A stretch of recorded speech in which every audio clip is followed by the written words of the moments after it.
Self-awareness at resilience. Iyan ang naging hatid ng matagumpay na 2-day psychosocial intervention seminar na isinagawa ng Cagayan Police Provincial Office katuwang ang Provincial Government of Cagayan Women's Support Network at Officers Ladies Club Cagayan Chapter sa mga Cagayano Cups nito lamang ika-9 hanggang 10 ng Disyembre nito lamang taon na ginanap sa Villa Blanca Hotel, Tuguegarao City, Cagayan.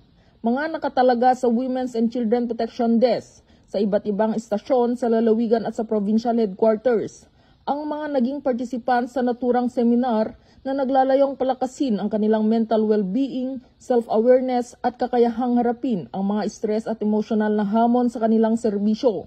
Dagdag nito, ang seminar ay nagatid din ng mahalagang kaalaman at kasanayan sa mga personnel, partikular na sa mga kababaihan na humarap sa mga sensitibong kaso tulad ng panggagahasa at pang-aabuso sa mga kababaihan. Ang mga kasanayang ito ay lubos na makakatulong ang mga kapulisan, lalo na sa mga sitwasyon na may kinalaman sa matinding emosyonal at mental na stress na karaniwang nararanasan sa mga ganitong uri ng trabaho. Binigyan din ni Police Colonel Mardito Janguluan, Provincial Director ng Cagayan Police Provincial Office, ang kahalagahan ng mental resilience at personal wellness, lalo na sa mga pulis na umahawak sa masiselang kaso sa mga kababaihan at kabataan.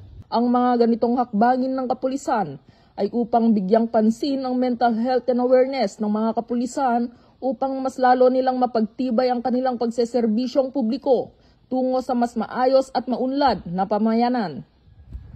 Mula dito sa Lambak ng Cagayan, ako ang inyong PNN correspondent, Patrolwoman Ledesma, alagad ng batas, taga-taguyod ng Balitang Pulis.